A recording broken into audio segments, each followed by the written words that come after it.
Welcome to the Rejected Religion podcast. I'm Stephanie Shea. This month's offering is a roundtable discussion with Thomas von Breda and Robert Cabrales, whom you may remember from episodes 2 and 4, respectively, wherein we talked about Aleister Crowley and hyperstition. As I had stated in last month's episode, I had invited them to this discussion partly for fun, but also as a type of experiment in which we explore a number of questions or issues surrounding the documentary Hellier and the Penny Royal podcast. As this was new for all of us, we got off to a bit of a rocky start, but as things unfolded, I think we ended up having a very productive discussion that raised some interesting points. However, we do talk about a lot of different things, so I thought it might be helpful to give a little introduction that provides a framework to keep in mind. In this first part, we jump right in and try to tackle the huge philosophical questions regarding the nature of the other with a capital O and how we can view reality. Various concepts are mentioned, such as the Numinous, the Imaginal, Jeff Kripal's The Supernatural, that's 2 words, and Kenneth Grant's Mauve Zone, that's M-A-U-V-E, as in the color mauve or mauve. It may be helpful to know now that the Mauve Zone is an unspace where waking and dreaming simultaneously occur. We then move on to discussing synchronicities as a type of correspondence or a resonance that flows between two things that seem disconnected, resulting in an intense emotional experience. We then get into a pretty detailed discussion of what the Star Sapphire or the Blue Star Ritual is all about, where it comes from, why it's considered a weapon by Alan Greenfield and Terry Wrist, what it actually does for a person, how the Hellier team might use it, as well as another ritual nicknamed the Bornless One. Thomas notes the distinction between Greenfield's and Crowley's viewpoints about these rituals, and Robert notes that people like Greenfield and Kenneth Grant have appropriated Crowley's rituals in order to use them in a new way. This leads us to speculate about new magic and chaos magic and the need for a careful approach to these practices.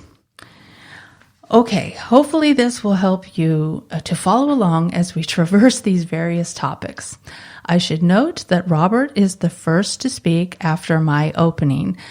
Unfortunately, I didn't think to let them say hello or anything before we jumped right in. So here we go. Welcome back to the podcast, Thomas and Robert. I'm very happy to have you both back to talk about Hellier and high strangeness.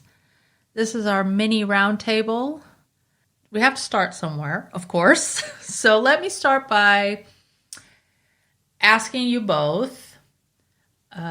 You've both listened to the warm-up episode, and is there anything that you'd like to add to the discussion in general? Any comments that you'd like to make, remarks that you'd like to make before we kind of get into the nitty-gritty of things? I think you did a great job with the warm-up. There's so much, there's so much going on in Hellier, and there's so much that spirals out and into it that it's almost impossible to talk about it in a straight line and also talk about it in a confined space. So you did a great job. Thank you. I felt like I was all over the place. Okay, so yes, there is a lot to talk about, and I think it suits the hyperstition concept perfectly. I think that's probably why you brought it up to me, because we had just finished our interview about hyperstition, and that's when you let me know about the podcast. Or not about the podcast, the documentary about Hellier. So that is exactly why I brought it up. Right. Okay. Thomas, anything you'd like to comment, add? Sure. I also think you did a really, really good job. Just to put that out there. Yeah, I thought you laid a very good foundation. I think it's exciting that we're now going to sort of unpack, at least, I am from my perspective, how we're going to unpack how all of that all over the placeness, how that can be translated within a more academic framework. I think a lot of listeners who have listened to that episode are maybe now wondering, how can you as a scholar unpack all of that? Mm-hmm. And after watching Hellier and listening to Pennyroyal, it did strike me that we're dealing with two different ways of interpreting phenomena, of interpreting literature. And I think it's nice to compare the two and see what the differences are, what the similarities are, and if maybe they can come together. So that's why I'm really excited for having an episode dedicated to all of this. Wonderful. Yes. And I probably should make that very clear at the outset that it's not only Hellier that we're talking about today. We are also talking about the podcast Pennyroyal, and Pennyroyal is associated and linked to Hellier, as in one of the episodes, Nathan Isaac was interviewed in Hellier, and the actual episode number escapes me, but he's interviewed, and he was already working, as I said in the warm-up episode, already working on his own project. But it ties into this whole phenomena so well that I wanted to include that as well. Okay, so let's talk about the weird stuff first. Let's start with that. I did have a question for you both about what I brought up in the warm-up episode regarding Nathan Isaac's description of when he's talking about how can we view reality. And he was talking about how we can view it as a movie being played in our mind, and whatever is outside of that is the quote unquote other that is aware of us. We may not be aware of the other. There might be times that we can be aware of the other, but it is aware of us. So there's this second order cybernetics going on. I found this to be incredibly intriguing and interesting idea of how to look at the other, quote unquote, with the capital O. But I was just wondering what you both thought about that. So, Robert, if you would maybe like to start. Yeah, the question about kind of the other and the outside and how it relates to experience. This is one of the most fundamental questions of philosophy for thousands of years. So it's no easy question to solve, resolve, even wrap your head around. From listening to Pennyroyal, the other, the outside, as something completely separate from the inside is kind of Kantian. You have noumena and phenomena. Various post-Kantian theories have resonance between that. But then you also have immanent rather than transcendental models where the outside and the inside are a little more squished as like a reoccurring thing. That's kind of how hyperstition works between the both. So I don't know if we can answer those questions to start, but I do think these questions about what reality is, how reality is, what reality can be, create a really good space and zone for thinking from the get-go, both for the show and for this conversation. Okay. Thomas, with regard to Jeff Kripal and Whitley Strieber and their book, The Supernatural, and they want to incorporate anomalous phenomena or all this weird stuff or quote unquote the other. They want to make that a part of the natural. They want to make that a part of what it is that we just live, our day-to-day experiences, that this is a part of that. And I know that is something that you and I had discussed, and you thought that was an important or an intriguing idea. How do you feel that this fits this other that's outside of us, looking at us, watching us? How do you feel that fits into that type of narrative, or does it not fit? I think it absolutely fits. Maybe I should explain a little bit first what that supernatural is. Sure, that's a good idea. This is something that Jeffrey Kripal develops, and it's not supernatural as we know it, but it's written with a gap between super and natural. And the whole idea basically is that rather than supposing that anomalous events, say what happens in David's email, so you encounter an anomalous entity, in this case a goblin, should we regard this as a breach of natural law, which automatically makes it either a hallucination or something, literally supernatural, as in not accounted for by our natural laws?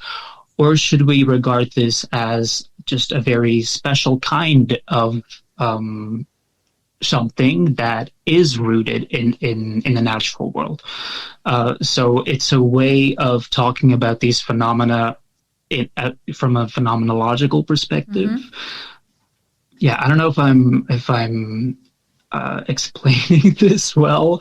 It's basically Kripal's suggestion to move beyond words like paranormal, because they seem to suggest that you're automatically talking about hallucinations, which in Kripal's perspective sort of dissuades scholars from talking about it at all, because it's almost like it automatically already didn't happen, so it's not important. And throughout the book, Kripal looks at different kinds of experiences that have been reported centuries ago already. That's also part of Kripal's point. These things happen all the time, so maybe they're not as anomalous as we think. And in fact, people have come up with models to explain this type of thing for a long time. And he mentions concepts that I think I want to bring into this discussion. Okay. Concepts like the Numinous, which is a concept by Rudolph Otto. Concepts like the Imaginal, which was developed by Friedrich Myers. And all of these ideas really relate to this experience of what's on the inside, what's on the outside, when you're talking about these extreme experiences like an alien presence. So there are models for this. I study mostly occultist ritual magic.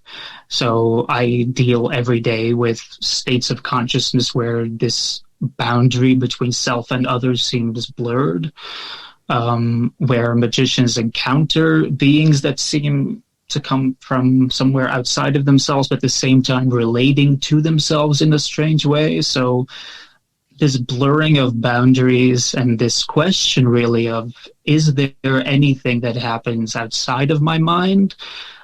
Yeah, that's something we deal with, at least something I deal with every day. And I'm really excited to talk about these concepts because I think we're going to need them as scholars if we're going to unpack any of this in an academic way.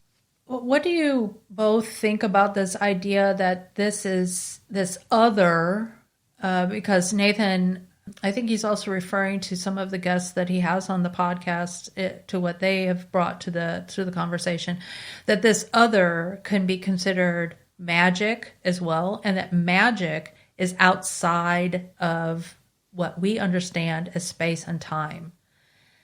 What do you think about that? How does that fit then into, because I have questions about that myself with regards to magical practices that I would not that I'm an expert on magical practices and practicing, creating tulpas and things like that, but what I've understood from my research, that this is happening within space and time. So how do we talk about this other, as Nathan talks about it as being outside, Or am I just not understanding it, perhaps?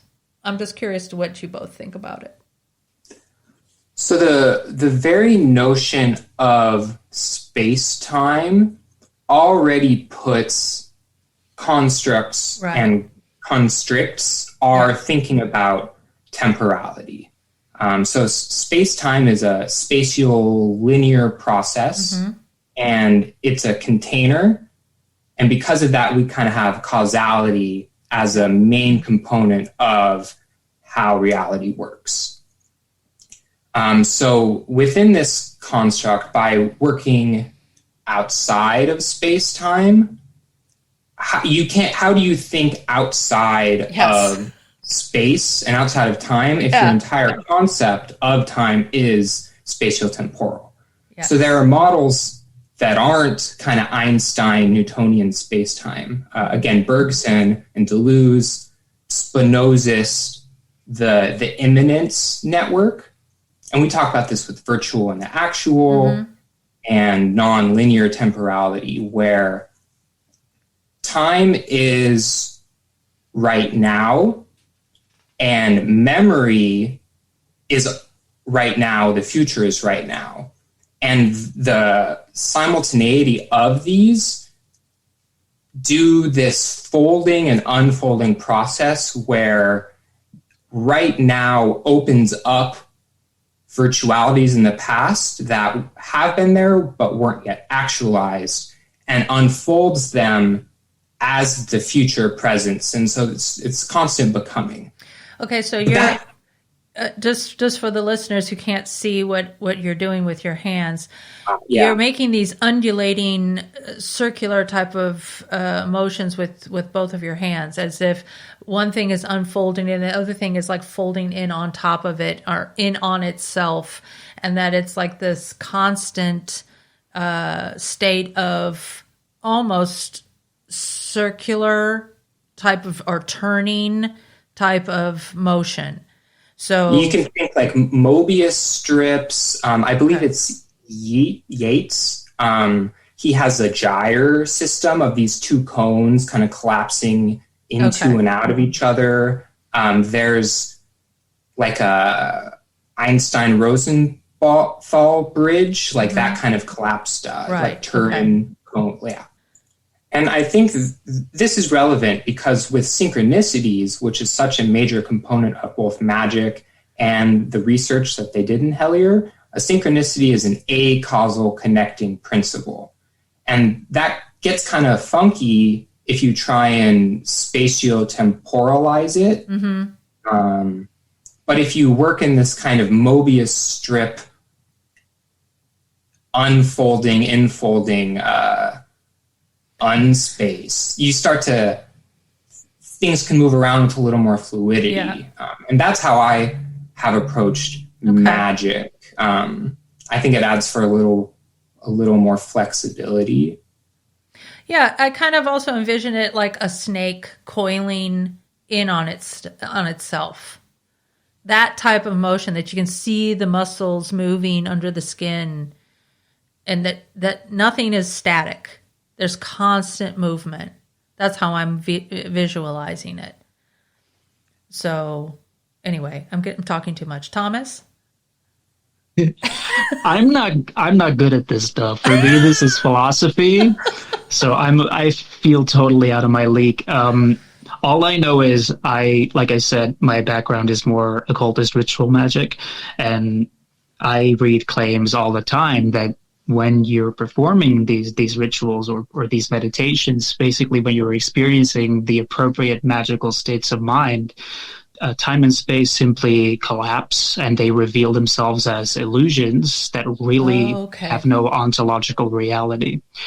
So in that sense, you would simply be undoing something that you're only imagining is there. But that doesn't mean it's not real, correct? Right. Exactly. That's, I guess, the paradox of it. Well, I think that the word imagination is misunderstood by many people. They think that it's a figment of the mind, that it's not a real thing. But the imagination is actually a tool of perception, that you can perceive a level of reality, correct? Right. Okay. Absolutely. That's basically Kripal advances that argument as well very strongly. He uses a concept called the imaginal rather than imaginary. And this is something that I think we've all noticed. A lot of definitely more recent claims of altered states of consciousness, etc. Not everyone comes out of those experiences believing that what they saw was real, what they heard was real. Kripal mentions this as well. There's a lot of people nowadays who are aware that their imagination played an active role in an experience like that, but that nevertheless what they saw, heard, or experienced represented something that was real. And Kripal, that's why he uses the term imaginal. It sort of interprets the imagination as a two-way mirror. It can be something that creates a story, but it can also tune into a more symbolic level of reality. That's the claim anyway, so that your imagination works on a symbolic level, trying to interpret something real that simply does not correspond to rationalistic or dualistic processing of reality. Now, of course, that sounds maybe all kinds of spooky and maybe a little bit weird. We're but this talking is something about that weird comes stuff. up.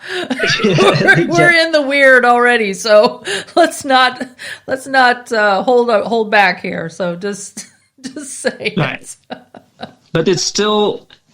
I mean, I don't want to give the impression that this is some kind of consensus that all scholars of religion or esotericism are championing these ideas. Okay. But these ideas are out there to explain a lot of these interesting claims and experiences. But the book is controversial. Kripal is controversial. Strieber is controversial. So all of these ideas are still very cutting edge. Which is why I guess it's interesting to talk about it. Right. Robert, you wanted to add something. Yeah, it's interesting. I think talking about imagination is fantastic for this space. It kind of colloquially, it seems imagination has been degraded to a mental faculty, a way of thinking or subjectively perceiving.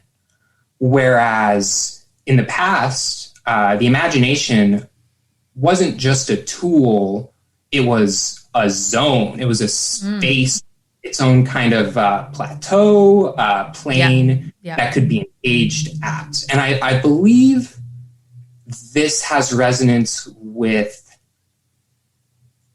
Islamic mysticism. Yes, this is what Henri Corbin talks about, that there is a real place of the imaginal.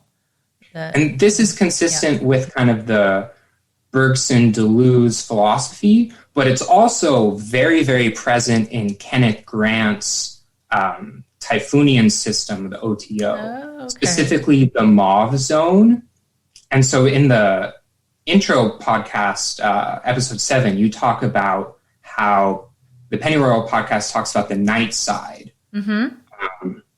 And I haven't figured out the intricacies of this yet, but in relation to the night side, there's a space or an unspace called the Mauve Zone.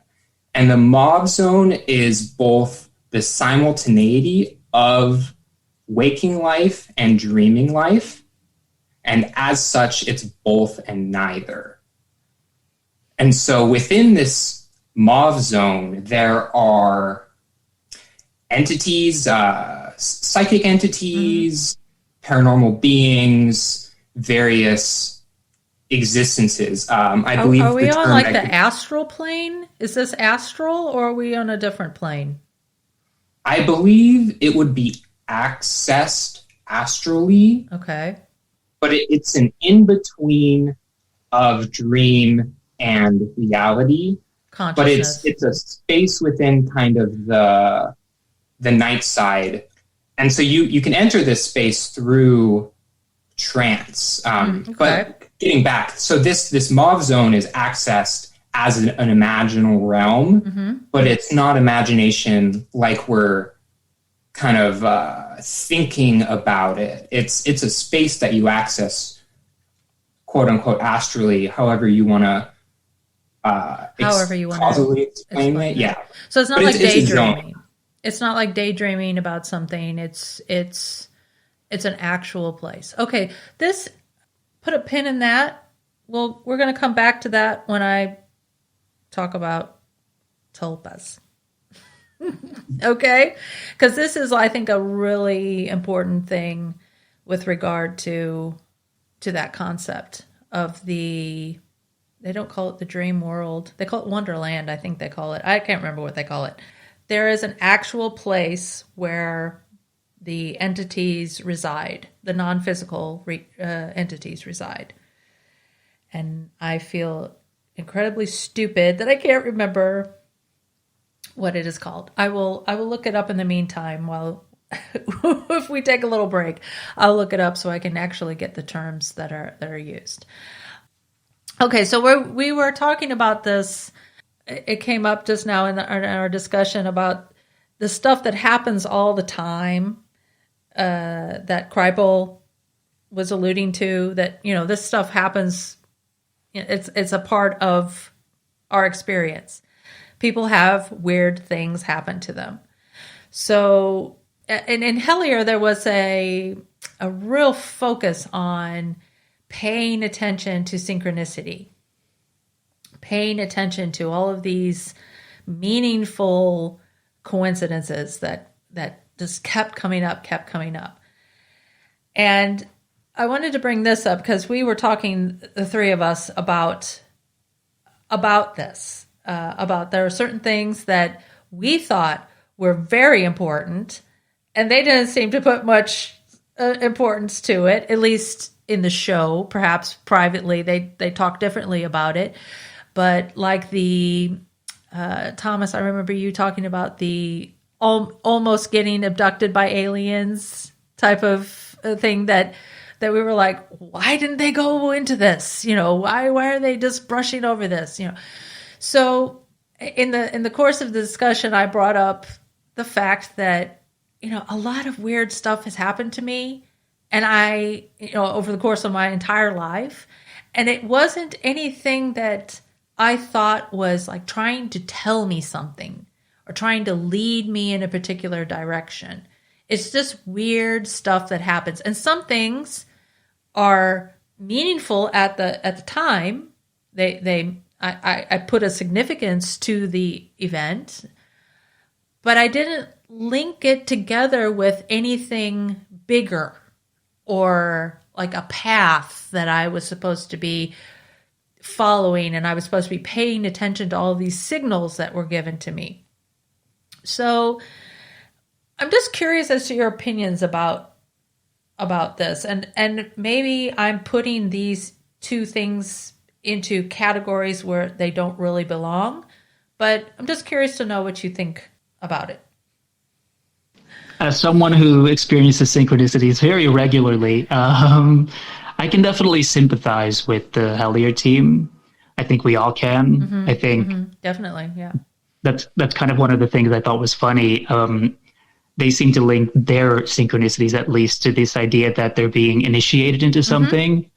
So after the show, whenever I have a synchronicity, it's kind of funny to think about that. Like, are all of these things like, am I being initiated, calling someone who was just going to call me, et cetera, et cetera? So I think there's a difference. I think actually this ties back into the discussion about the other again. Mm-hmm. Synchronicities happen, sure, coincidences happen. In the show, they seem to also distinguish between synchronicities that are really probably coincidences, and then there's like a different category of synchronicities that seems to have this presence of the other. Like it's something that is literally being initiated by something or someone else that seems to communicate via that synchronicity. So that's, I think, a different category. a category that I've experienced myself. Maybe there's time to talk about that later, but basically to sum it up, I read a certain sentence in a book, which is a super classical example of a synchronicity that many occultists, and I'm not an occultist, by the way, I was just reading it for fun, reading a book, and I read a certain sentence and it spoke to me, and I had a bunch of weird physical stuff happen to me after reading that, and it felt like there was no way that it was a coincidence, because it seemed to result directly from my act of reading that somehow felt entangled with something alien, something quintessentially alien about that experience that I felt I could not have made happen on my own. So I'm really interested in that type of synchronicity. I think they had really nice, sophisticated theories about it, including the idea that synchronicities may be manifestations of what they call the phenomenon themselves, that they're not necessarily things that guide you, but just sort of byproducts of this larger thing that's happening. Do I think that most synchronicities were coincidences in their case? Yes, I do. But there were some really interesting ones, like the tin can, I think would have surprised everyone, right? Yeah. So yeah, it's interesting. I almost can't remember what your original question was. Well, but I was I guess it was a question. Maybe I didn't even ask a question, but I was thinking of these two things as if they were separate, as if you could have weird stuff happen to you, and you're not thinking like, oh, there's a meaning or a purpose behind it. It just happens, or that everything that happens that triggers something within you, like, wait a minute, I have to pay attention to this. This is something special. This is not just random coincidence. Right. And now I remember my original point. Okay. Sorry, this is what happens when you talk about these things. Right. I think, and this also relates to Pennyroyal, and this is one of my main observations listening to the podcast and watching Hellier. I think, I don't know how it was for you guys, but as a scholar who's sort of used to this kind of material, none of the literary sources that were brought up, for example, were surprising to me. Right. It's like none of the big revelations were revelations for me, because I just happened to know about them, like all of the Crowley stuff. Yeah. And I think the interesting thing with especially Pennyroyal maybe, but also Hellier, is they really don't know anything about anything when it comes to those materials. Yeah. So they start from a very sort of simple, almost innocent perspective. And then suddenly, because of perhaps certain coincidences or synchronicities, suddenly this massive world of new information opens up for them continuously over a process of multiple years. And I think that, combined with the fact that at least the Hellier team is receiving emails from someone else, it might have been easier to create this impression that there was a bigger plan, because all of these different connections between the literature that have already been pretty established, the Hellier team didn't figure out these connections. I'm talking about, for example, UFOs and fairy folklore, for example. That's a link that has been made many times, but they didn't know about that. So every time they found such a connection, it felt as if it was a connection that related to them, because they didn't know about it in advance. Right. So I think that probably played into the intensity of their emotional experience. Yes. That makes sense. Learning about all of this stuff. Yeah. Totally makes sense. Robert. I want to address all of that at once. Awesome. So, working backward, I very much agree with the notion that a lot of the stuff they learned along the way was stuff that we, as scholars of Western esotericism, already know. But we went through our own initiation of a master's degree in Western esotericism, like completely different context, Yes, yeah. you could make it a similar argument if you kind of poetically engage what initiation is. The difference between scholars and the Hellier team is what they do with that information is very different than what scholars do. Scholars are really good at pointing at things, which we don't have to get into that. But paranormal researchers do field work, and they do experimental field work.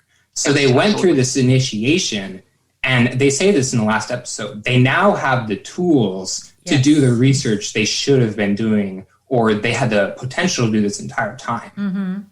So a paranormal researcher with ritual magic, a god helmet, and stacks and stacks of like grimoires, very different than us hanging out with stacks of grimoires.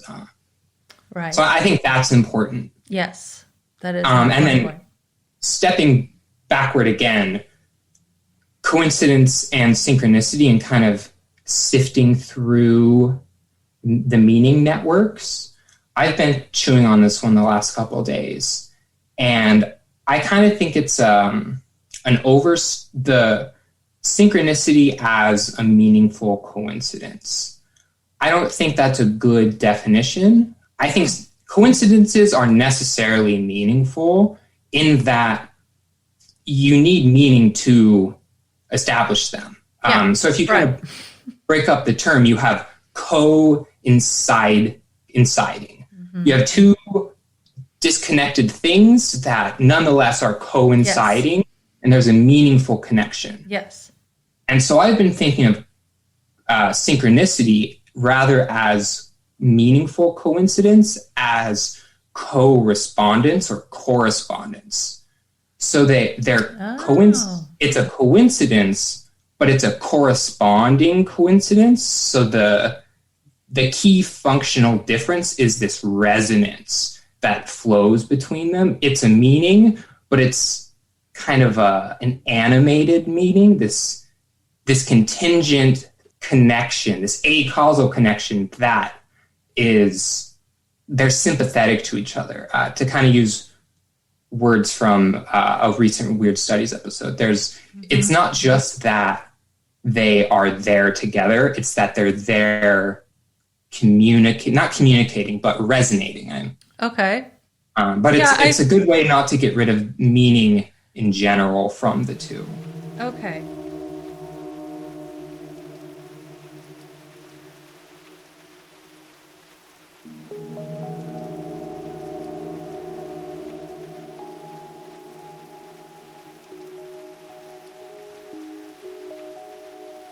Maybe this is a good point to actually get into an example that is from the show that I think that they didn't understand, and perhaps many of the viewers of the show didn't understand. And that has to do with this whole ritual that it came out at the end, that this person, Terry Wrist, was trying to get through to them that, hey, you guys need to be looking at this thing. But they didn't know. That was the thing. Why would Terry Wrist go to such extremes to encode all of this stuff and not just put it out there in front of their faces? Because they don't know what it is that he's talking about. They don't know the gematria. They don't know the cipher. They don't know any of this stuff. And yet he's working within the system and expecting them to understand it. Finally, this is after how many years? At the end of season 2, how many years had they been researching? 7 or 8? Yeah. Maybe? Yeah, it's a long time. So finally Connor is like, hey, I'm actually going to put that 16-digit number through the cipher, and let's see what comes out of this. And let me get somebody that understands this a little bit better and can help me walk me through this.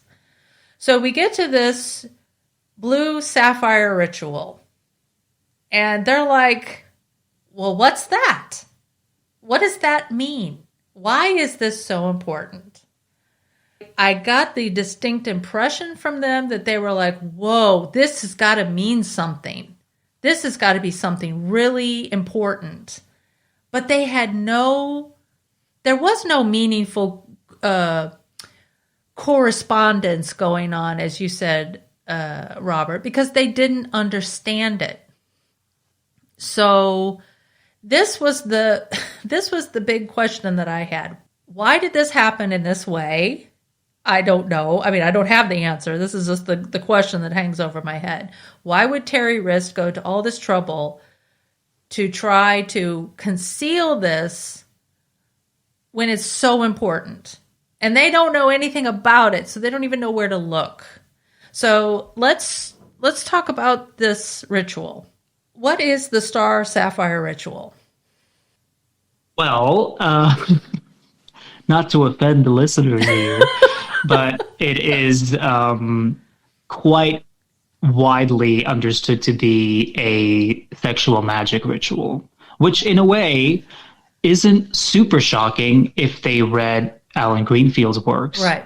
Because I believe it's in one of them where, maybe it's even Terry Wrist, I think it's in one of the interview chapters where they literally say that you can use...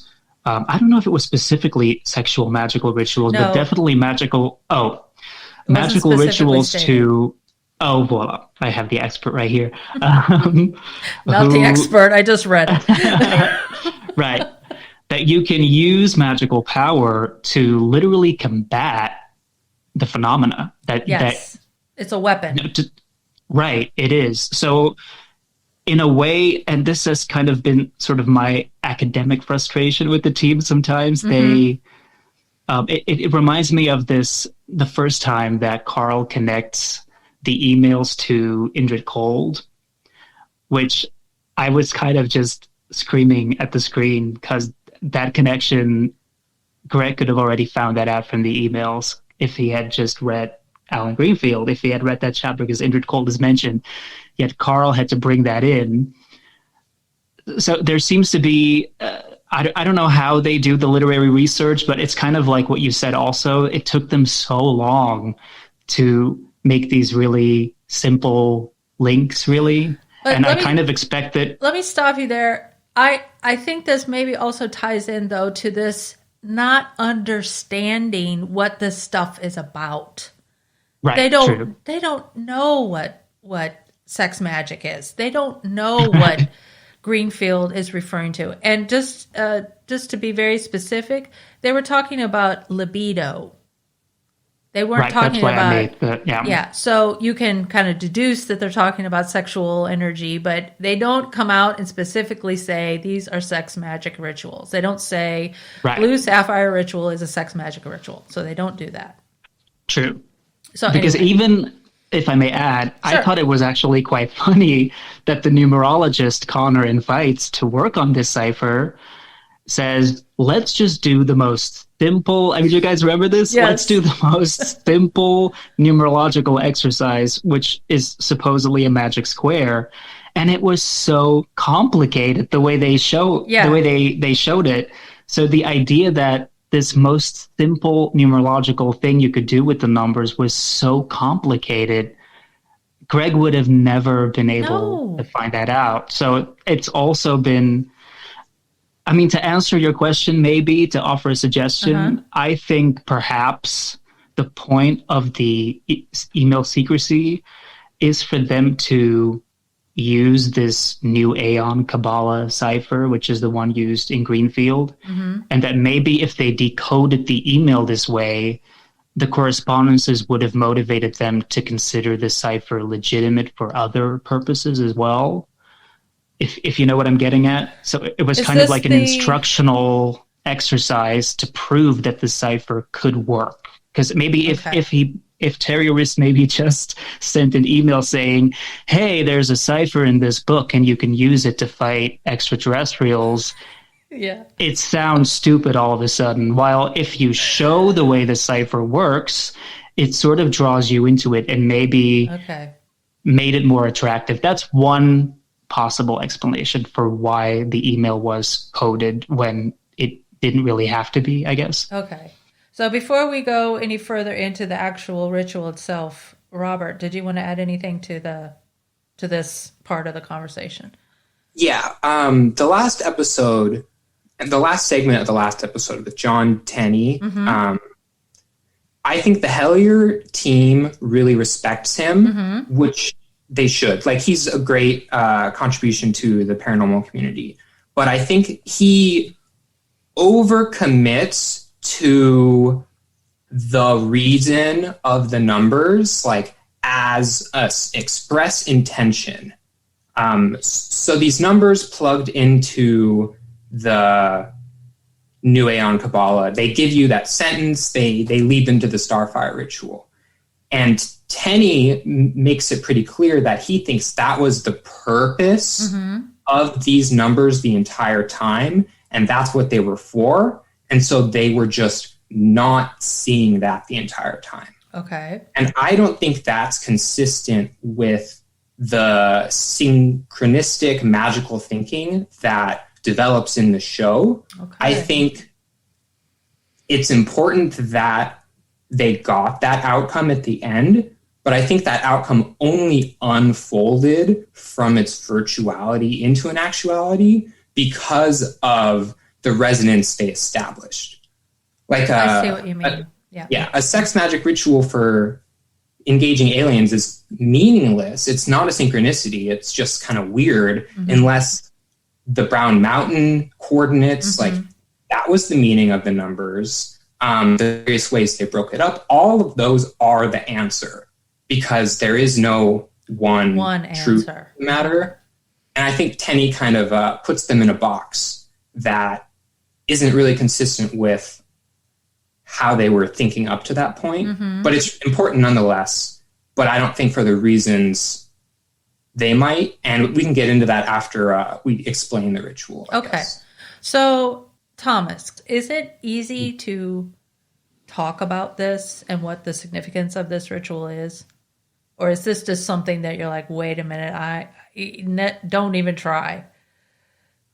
There's certain things we can say, and there's a lot we can't say. Typical. The Star Sapphire, the Star Sapphire ritual is basically Crowley's version of an older ritual, which is the ritual of the hexagram, which he would have learned in the Hermetic Order of the Golden Dawn, which was the magical organization he was a member of before he founded his own, the AA, the Silver Star. That's how it's commonly filled in, those letters.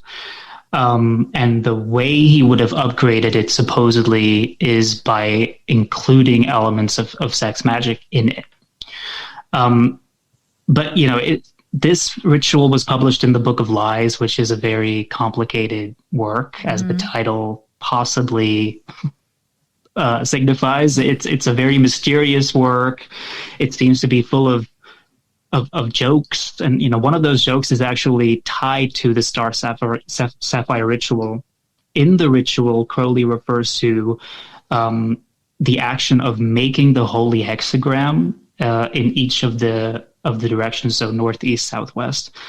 But he doesn't explain what this holy hexagram is. But in another chapter of the Book of Lies, he explains what the holy hexagram is. So the Book of Lies is kind of this big puzzle of numerological connections but also a bunch of jokes, because this chapter of the holy hexagram basically describes in very poetic language what the significance is of sex magic, and in typical Crowley fashion, it is chapter 69, and he even sort of makes a little joke about it in the commentary. So we definitely know that Crowley amped these rituals up because he believed sex magic was a faster, easier, and more reliable way of getting magical results. So maybe that's important for listeners to understand. The point was not to just have sex or something. It was quite technical, required a lot of concentration techniques. Crowley just became convinced at a certain point through the OTO, possibly through Tantra, that's never really been established, that sexual magic is able to function as a kind of shortcut to all of the sort of ritual paraphernalia and a lot of ritual gestures and a lot of things you would have to do to tune your mind into the right channel, so to speak. The problem is that this ritual was part of the AA's own teachings, so there aren't any clear instructions for non-members. So they would have to be really advanced in magical practice to be able to just take this from the Book of Lies and make it function. So yeah, I remember Dana saying she was studying the ritual, but I kind of feel for her because they can absolutely do a ritual of the hexagram without Crowley's sex magic insertions.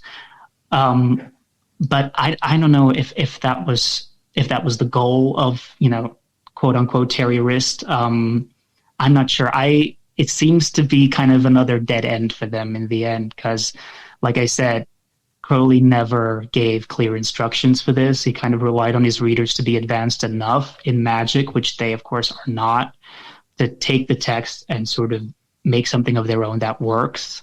So yeah, I think it's a little bit too complex for them, or for us, really. Right. I see what you're saying. But in terms of what Greenfield and Rist were speaking of, it being some kind of weapon to fight against Black Lodge, I guess, in so many terms, the entities or the energies that are working towards keeping evolution of humanity stagnant, or creating a situation where it is stagnant, that there's no improvement or evolution happening. Does that even make any sense as far as purpose? Robert? Yeah, I'm going to give this one to Robert. Robert stuck his hand up, so I'm going to go to him first. So based on the research I have been doing in the Star Sapphire ritual, I listened to a podcast, Spirit Box, and episode 13, there was a Thelmite on the podcast, Marco Viscotti. Yeah. He was also on Penny Royal. Okay, so he goes into what the Star Sapphire ritual does. Okay. And so from what I've gathered, it's a hexagram ritual, and on each point of the hexagram, you do a different sexual position in a trance state up to the point of orgasm, and then you stop, and then you switch positions both physically and locationally on the hexagram. And what this five-fold ritual does, each position and then whatever else afterward, you create an energy charge. You charge the body and you create a human battery, essentially. And that supercharged human battery would allow for then communication, or you can do things with this energy. Okay. And so Greenfield talks about, he says, radioactive sexuality. So it's like supercharged humans. And this is interesting. In ufology, UFO sightings are really concentrated around nuclear power plants and nuclear arms bases, and energy kind of store places. Mm-hmm. So there's this connection between UFOs and large quantities of extreme energy. So supercharging the human body through the Star Sapphire ritual is conducive, an attempt at a joke on my part. But it's not necessarily a goal in itself. It might be a step. Okay. And so in the Complete Secret Cipher, mm-hmm. there are two important texts. The second interview with Terry Rist, mm-hmm. and then there's Greenfield's analog of what's called the Bornless One ritual. And I think the Bornless One ritual is far more important for the Hellier team than the Star Sapphire ritual. So if you can indulge me, I can kind of do some Bornless One history, quick and dirty. Sure. Where is this? Do you have a page number? Yeah, so The essay title is Ritual for Calling Down Oannes. I believe it's page 115 of the Complete Secret Cipher. Okay. And so here, Greenfield kind of explains, and the essays around it also, but he explains how to open or close a Stargate, essentially. And so the Bornless One ritual, from what I can tell, it first gets articulated in kind of Egyptology, Victorian research into magic by Goodwin. And he says it's Greco-Egyptian, from the Greek osephao, which means headless one. And this eventually gets translated into Bornless One. And the Bornless One ritual, it's present in Goetic magic, the Goetia, and it's in a Golden Dawn ritual. Supposedly it's involved in Jewish mystical exorcisms. And then Crowley takes the Bornless One ritual from the Golden Dawn, and he writes it in Liber Semekh,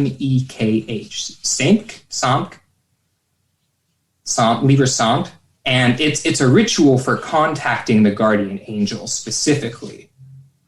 Oh. And then so that's important because Crowley's entire kind of extraterrestrial thread is really more plugged into the guardian angel and kind of the prater-human intelligences, and less of the ufological bent that contemporary kind of Kenneth Grant, Greenfield magic has. And so Greenfield, again, messes with the Bornless One ritual through Crowley's version, and he codes it to be an ultra-terrestrial ritual. And so he changes the rites, the infernal names that get used and called forward. And so in the second interview with Terry Wrist, in the appendix of the second book, not the Secret Cipher, but the Secret Rituals of the Men in Black. Yeah, in the appendix, there's another interview with Terry, and they talk about Terry doing this ritual on a solstice and kind of the results or the lack of results that he gets. And he uses kind of an Enochian scry system in addition to this. And so this is a ritual for contacting alien intelligences, which would be exacerbated by doing a Star Sapphire ritual, because you supercharge yourself and then you do a contact ritual. And okay, Greenfield literally asks them about this ritual and this interview, and I don't think they read it. Greg is like, I kind of remember that. But if they'd read it, it would have clicked, or it would have made sense. Yeah. But so Greenfield, again, gave them this tool. The blue star is really about Sirius. Maybe not. But there's more rituals than just the Star Sapphire, even present in the show, that get overlooked or need to be refolded, per se. So are you suggesting that this is something that they should go back and look at again? If they haven't already. Okay. But yeah, this bornless ritual is pretty established as... Well, what does that mean, bornless? What does that mean? So the original term is akephalos from the Greek, and that means headless. And when this was translated from the Greek by Goodwin in the 18th century, he translated as bornless, which is more of an outside entity. Like it wasn't born, it is. It's this kind of non-temporal, primordial, eldritch thing, you might say. Oh, okay. And this is relevant for CCRU stuff, but we don't have to go there yet. Okay, we got all the rhizome coming exactly. in. Here we go. Okay. But yeah, so the bornless ritual is a thread to pursue, perhaps. Okay. Thomas, what would you add to that? My for me, this was also all new. I mean, Crowley does not talk about this stuff at all. In a way, it's expected because UFO lore, etc., didn't exist yet.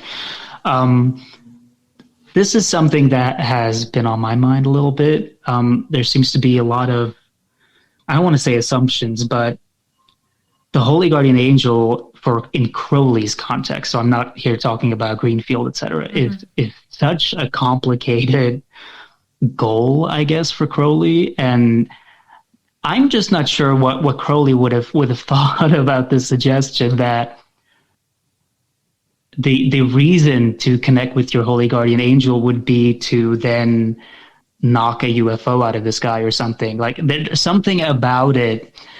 I would suggest the Hellier team to clearly distinguish Greenfield's interpretation of Crowley from what Crowley himself is writing. Crowley's whole presentation of the process of Magick is to go inside yourself, and it's never quite clear until the end of his life whether or not Crowley considered the Holy Guardian Angel even to be an outer being or not. And the whole reason for that is, part of the confusion is because he named Awas his Holy Guardian Angel, the being that supposedly revealed the Book of the Law to him.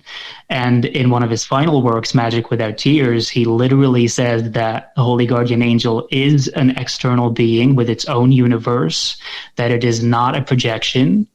But at the same time, immediately afterwards, and throughout that book, he says, you really can't understand anything about the Holy Guardian Angel because it operates in a zone, here we are again, where that boundary between yourself and other is, not to say, not even just blurred, but non-existent. So the whole purpose of Magick is to go beyond that area of consensus reality where you can't even distinguish between yourself and another being. So that confuses the whole extraterrestrial UFO thing even more. So I think one of the things that I'm interested in is, if you would even do this ritual, would it still make sense to talk about men in black and goblins? I mean, from what I can gather from Crowley, it wouldn't, because you would be in such an altered state of consciousness that I don't think you would perceive what is alien or other the same way you would in consensus reality, if that makes sense. So I think alterations of consciousness is something they should look into, rather than just assume that these rituals create a kind of superpower by themselves. This kind of reminds me of Greg saying, which was, in my opinion, kind of charming, that they experienced an ego death in the cave at season 2. I thought that was kind of humorous, because ego death is something Crowley talks about as this ultimately overpowering, life-altering event that completely and permanently disrupts that boundary between self and other. So they did not experience ego death in that cave. And I don't think they want to. And this is kind of the question that I have. I'm not sure the Hellier team wants to practice magic. I don't think, if they read about what is involved and the results on their own subjectivity, I'm not sure if any of them would be willing to even try this ritual, because the effects would be very severe on a psychological level, perhaps permanent. That at least was Crowley's. That was his goal. Crowley's goal is to completely and permanently alter the way you experience the world and yourself in it. And I'm not sure if this UFO context and this Greenfield context makes that clear. So I think that's an interesting layer to the whole conversation that wasn't so present in Hellier. Okay. Robert, is there something you want to add right now? Yeah, I think I agree that Crowley's design for his rituals isn't necessarily the design that, or isn't the intention that gets played out by people who modify these rituals. like Crowley communicating with the guardian angel about kind of ego death, inner space, so on and so forth. And I think Greenfield and Grant, they're taking the knife that Crowley gave them, but they're using it as a screwdriver. So it's the same ritual, and it does some of the same things, but they use it in a new way. You could call this the doctrine of parampara, kind of modifications of spiritual lineage. But the consistency between Crowley and Grant and Greenfield is the Mauve Zone.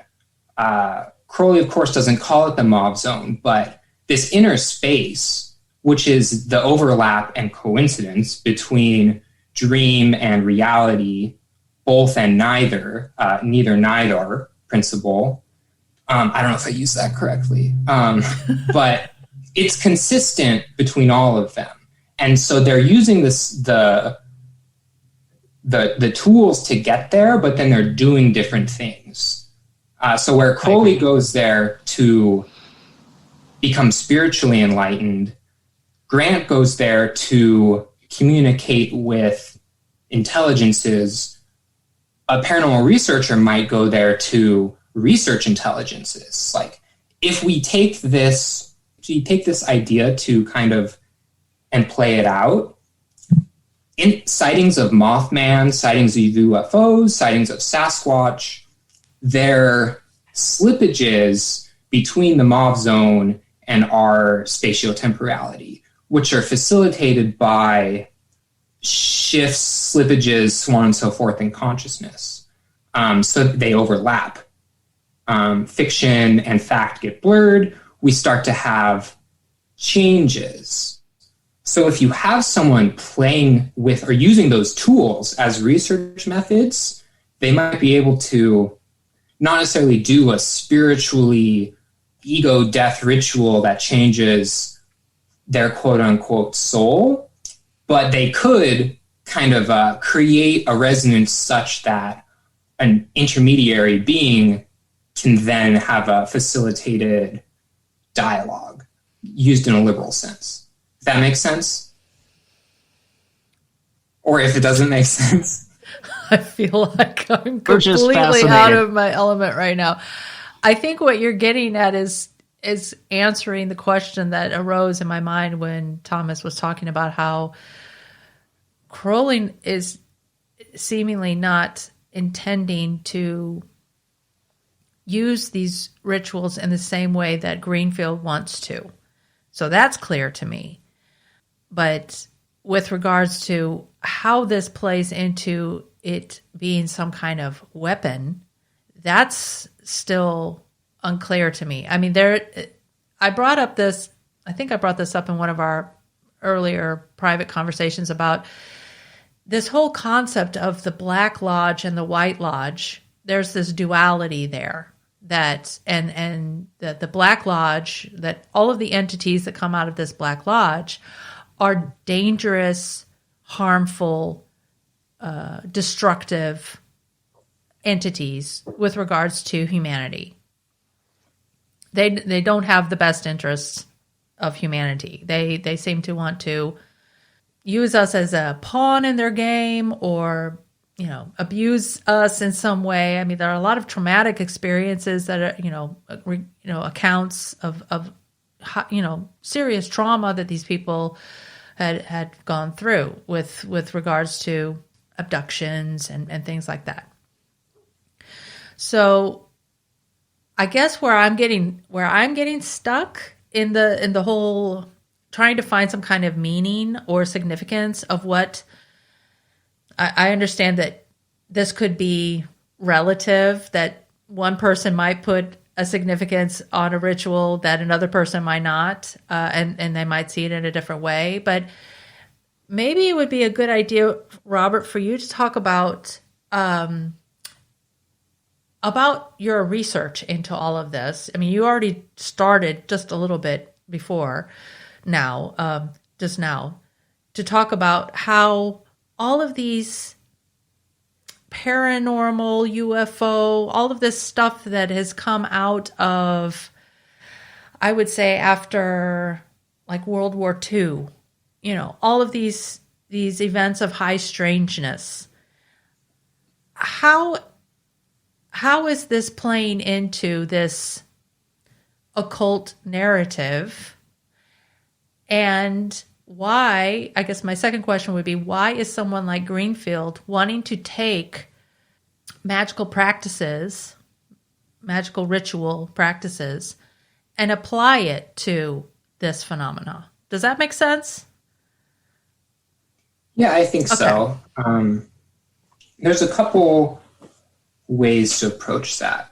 So first off, kind of talking about my research, I look into what's called what I'm calling a cultural accelerationism. So it's finding lost futures around occult technology, but also locating signals from future occult technology and bringing them together in the imminent now, which probably sounds kind of kooky. But so a good example of this is using the God helmet to talk to alien entities, or just using the God helmet as a paranormal kind of technology. It's so the God helmet induces quasi-religious states, altered states of consciousness nonetheless, it's a spiritual occult technology, more or less, like trance states, but we're doing technologically induced trance states. But then we're doing technologically induced trance states in order to communicate with non-physical or non-localized entities. So it's occult technology for occult communications, which is already a step past where psychical research stopped around World War II. It got to a point and then it got dropped for all of the various polemical kind of historical revisionist reasons after World War II. So they're developing occult practices for investigative research means using new tech. It's kind of like, it's cyberpunk occultism, as I would call it, because it's high technology, low culture. They're using high tech to do occult practice for kind of anthropological gonzo investigation. Okay, if I can stop you just for a second, who's they? Okay, so the Hellier team. Oh, okay. Yeah. Because you're losing me already. Yeah, sorry. And so other instances would be doing the same thing. The television series The OA. Oh, yeah. Love that show. People in that show, scientists, these robots are created, and the robots do a series of abstract positionalities called the movements. And doing these movements in the right sequence, in the right space, literally creates an interdimensional portal. Yes. And so in the first season, they had humans doing this. And in the second season, they code technology to do this nonetheless, quote unquote, irrational activity. And so this would be an instance of a cultural accelerationism. Okay. And so I think we can look to the past in order to find the future by kind of splicing high tech into occult tech, occult futures. And I have a paper that kind of touches on this, on alchemical theater and like Otto. Yes. But that's kind of the end of it. But it creates a kind of a aesthetic ontology per se. Where did this link get created that, I can use this magic, this thalamic magic, for talking to aliens, and for lack of a better word? So using the Star Sapphire ritual specifically, a weapon isn't necessarily for attack. Weapons are also used for defense. Okay. And if we have such instances of abduction and abuse from the gray aliens or like the draconian aliens, the Black Lodge, being able to facilitate magic and magical charge could be used as defense both passively and actively. And active defense might be paradoxical, but if you're doing rituals where you're trying to contact aliens through hypnosis or through various trance states, Grant would say Necronomicon gnosis.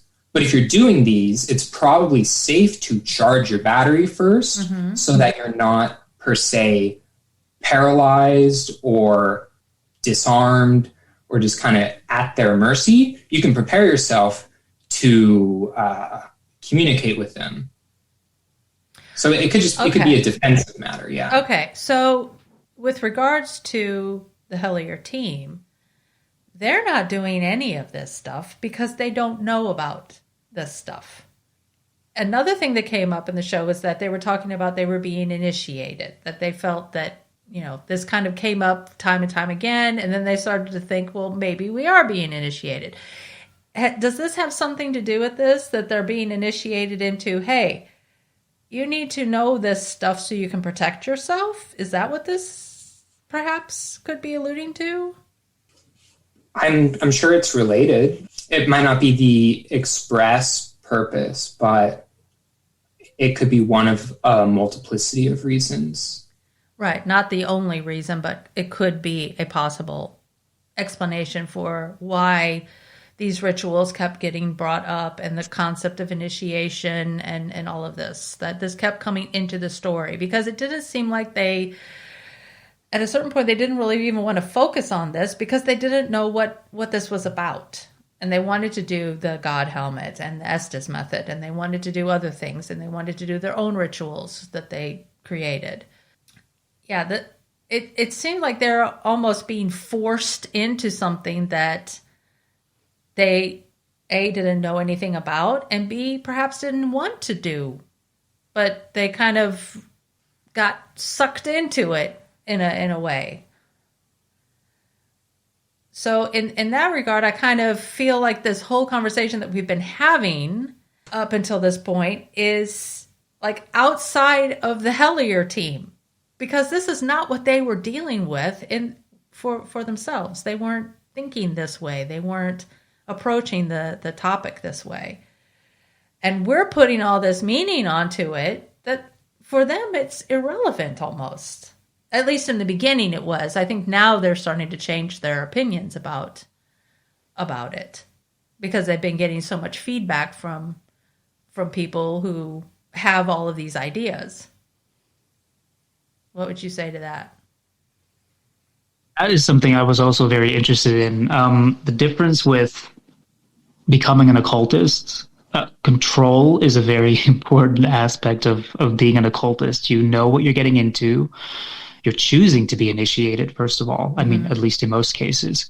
And you're performing rituals with an understructure that you can study beforehand, and you have a specific goal in mind. And I think that, to me, stuck out as the biggest difference. The Hellier team doesn't have an understructure, not even like they're looking for a grand theory, but they haven't found it yet, while already doing rituals and experiments. Right. They also don't really know what their goal is. I mean, they have this pretty, a rather vague goal of, they use language like, maybe we're awakening something, or something is trying to contact us and we have to open a channel for that communication to come through. Again, if you would do a standard occultist ritual, you would know the being you're evoking or invoking. You would have a symbol set that you could use to evoke or invoke that specific being, and you would know what you were expecting that entity to do. You don't perform a magical ritual without having a goal in mind, I guess. So that's a big difference. And I think I always think about when I was watching the rituals they were doing, I was thinking as an academic, what would my favorite authors say about them right now? Like what would Diane Fortune say? What would Israel Lagarde say? And I think what they would say is, you guys need to stop what you're doing because you're opening yourself up to psychological forces, possibly ontological forces that you can't control because you have no control. And to simply open yourself up to anything that's out there in a randomly chosen location is extremely dangerous. And sometimes I wonder if they're aware of that risk having been discussed among occultists for over 100 years now, that you can go insane trying to invoke these forces that are simply, that cannot be invoked in people who have no control, who have no training, without something going wrong. So I think that's another layer. I think they kind of touch on that, though, because they do say, you're going to lose your effing mind. I recall them saying that you're gonna go insane. You're gonna go crazy doing this. Yes, that's true. And in Penny Royal, I remember Marco, was it Visconti? Yeah, the last name, that he said, if you are not mentally stable and prepared to do these rituals, then you're going to see the monsters, basically. Yeah, referring to the traumatic experiences that people are talking about in their own experiences, that could be like the stories that Amy talked about in Hellier, or, other traumatic, experiences that other people have had in other instances. It seems like, and they seem to know this also intuitively, that there's something bigger going on, but they don't know what that is, and they aren't prepared for it. They don't know what to do. And at the end of season 2, they, as Robert noted, that they're talking about now that they feel like they have some tools. I would be curious to know if they feel like they need to go into learning about ritual magic to be able to proceed. I mean, that's, of course, the question. I don't know the answer to that. I'd have to ask them. And if they would ever talk about that, I don't know. But well, interestingly, Greg mentions he performs chaos magic. It's sort of casually slipped in, but he says, that's right. I perform rituals that most people would consider chaos magic. And it's that's right. kind of, he does say that. It's kind of funny that he thinks of this as a completely different kind of magic, because the ritual that Dana performs in the cave seems to him like something completely different that he would never have done unless Dana would have asked him to do it. So I'm really wondering what kind of rituals he is doing. Mm-hmm. Chaos magic might even be a more logical form of magic in this context than like, trying to contact fairies and the altars, and so I don't know. It's an interesting connection that they don't really use, but maybe it's more important than he thinks. I don't know. I think the way we've been talking about approaching these rituals and occultism, it would fall under chaos magic. It's kind of a DIY ritual magic, and what I've noticed is a lot of people who identify with chaos magic, what they're talking about is Austin Ostman Spare's sigil magic that then gets kind of introduced through Peter Carroll. But you could just making sigils and charging them and kind of creating intention energy flows. Like, that's chaos magic, and that's the easiest chaos magic. A lot of people do that. I would imagine Greg would do that. They talk about hypersigils in the show, like the show is it itself a sigil that's doing exactly that. So they have that language, but I don't think the Hellier team specifically has understood that chaos magic has different levels of structure and is resonant with the things they're dealing with also, because you get this Lovecraftian kind of outsideness in ritual chaos magic, but you don't necessarily get that from charging a sigil and just working at that level. I'll also note that Crowley kind of was he didn't like create chaos magic, but he was a massive figure in inspiring chaos magic. So if I can offer a very nonsensical, irrational theory, I mean, I haven't read this on like Reddit in the forums, but is it possible that, I don't know, Terrorist or someone else like felt that Greg was performing chaos magic and sort of tapped into that and felt, hey, that's why the email started. I don't know. It's just me having fun with the connections, but it's just interesting that that's what Greg's doing, and he doesn't seem to realize that it ties into all of their connections that they've explored so far. Yeah, he just mentions it briefly, doesn't go into it. It makes me wonder if whether or not he's like really like serious about what he's doing, or if it's just random stuff that he does from time to time, or if he's deliberately not giving more information for whatever reason. That's an interesting thing that you both bring up there.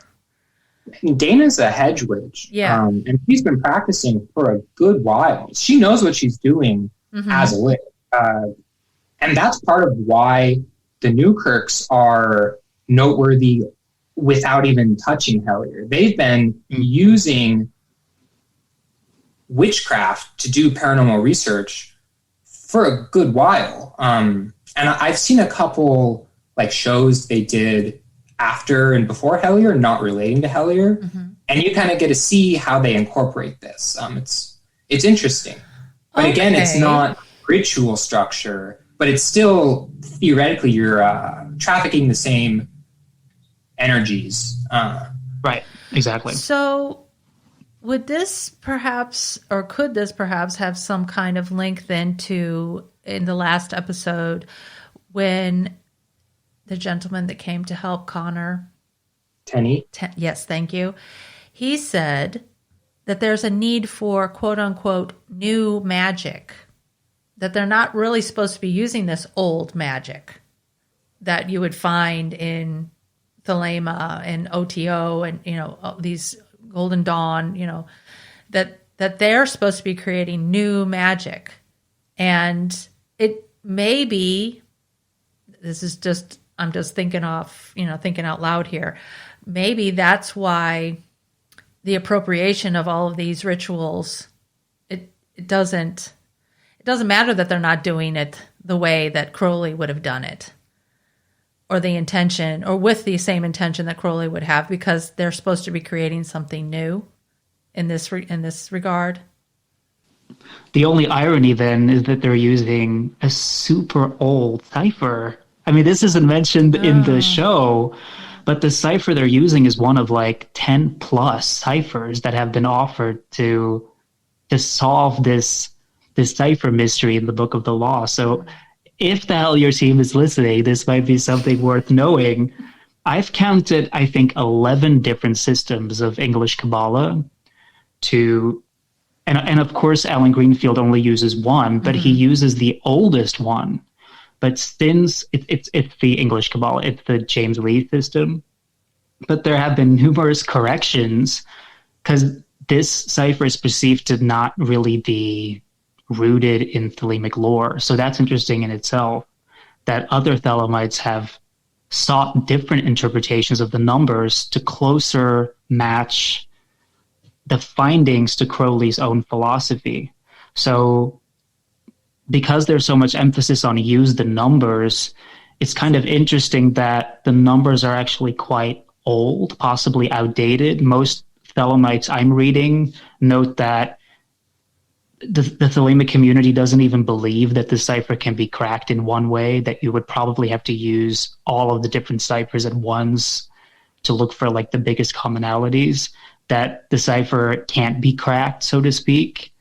So that would be interesting to tie into the new ritual stuff, because why use new magical rituals when you're going to use an old cipher? That stuck out to me as kind of weird. I think it's worth noting that the CCRU discovered their own cipher doing research on the numogram. And so there's an entirely different system that still hasn't even, there are just like a handful of people researching that one. But given the establishment between CCRU hyperstition and this entire complex, numogrammatic magic hasn't even been scraped yet. But it's already demonstrated consistency with this old magic and older currents as something designed or engaged to more specifically interact with our kind of postmodern approaches to things. So the CCRU as an occult organization is definitely a good thread for anyone. Maybe not the Newkirks. I'd love to see them read Nick Land. That would kind of be fun. But yeah, exactly what Thomas was saying. There's lots of ciphers and there's lots of weird magic systems now. And if you're going to be a chaot, like nothing's true, everything's permitted, just have fun with it. But be safe. I think that's also what we've expressed. Don't go getting possessed unless that's the goal. Just a few things to mention before wrapping up part 1. Please check the program notes for information about the Imaginal, should you be interested to know more about this concept. And this includes Henri Corbin's concept of the Mundus Imaginalis, the imagination as a tool of perception, and the Imaginal as a real place. Also, regarding Tulpas and the place where members of a plural system reside that I brought up in the conversation, I couldn't remember exactly what the term was called. It is indeed called Wonderland. And I'll include reference material, other reference material that was brought up in the first half as well. With regard to the suggestion to the Hellier team in our conversation about chaos magic, while in the process of editing this episode, I happened to catch an Instagram live from Tyler Strand, where he was talking a little bit about chaos magic practices. So it would seem that some in the team are looking more into this, and who knows, perhaps other magical rituals. Part 2 will pick up where we left off regarding the potential dangers of practicing magic without being well prepared.